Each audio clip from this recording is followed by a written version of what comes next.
केंद्रीय राज्य मंत्री सह भाजपा अध्यक्ष सुकांत मजूमदार ने शिक्षक भर्ती घोटाले का ठिकरा पार्थ चटर्जी पर फोड़ा।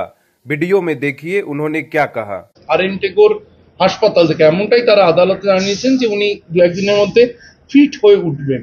আবার জ্যোতির্ময় সিং মাহাতো তিনি কদিন আগে একটা চিঠি লিখেছেন রাজ্যপালের কাছে যে খুন করা হতে পারে পার্থ চট্টোপাধ্যায়কে, এরকম একটা আশঙ্কা তিনি করছেন সরিয়ে দেওয়ার জন্য। দেখুন, আশঙ্কা তো অমূলক নয়। তার কারণ হচ্ছে পার্থ চট্টোপাধ্যায়ের কাছে কারা কারা লিস্ট পাঠাতেন, ব্যানার্জি বাড়ি থেকে কার কার লিস্ট আসতো আমরা জানি তো, সেটা আমাদের অজানা নয়। সেই কথাগুলো যদি পার্থ চট্টোপাধ্যায় মুখ খুলে বলে দেন, পার্থ চট্টোপাধ্যায়ও নিজের জন্য রিক্রুটমেন্ট করিয়েছেন, সব টাকা নিজের পকেটে রেখেছেন, আদৌ তা নয়।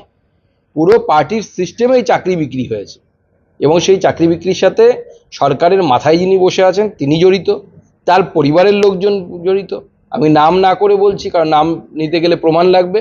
ওই পরিবার থেকে বিভিন্ন লোকের লিস্ট আসতো যে চাকরি দিতে হবে, এদেরকে চাকরি দিতে। পার্থ চট্টোপাধ্যায়ের কাছে সেই লিস্ট পৌঁছতো, আমাদের কাছে খবর আছে, এবং সেই লিস্ট দেখেছে এরকম লোকই আমাকে বলেছে। हर खबर स्पष्टता के साथ जानने के लिए बने रहिए स्पष्टता न्यूज चैनल पर और स्पष्टता न्यूज चैनल को लाइक, कमेंट और सब्सक्राइब अवश्य करें।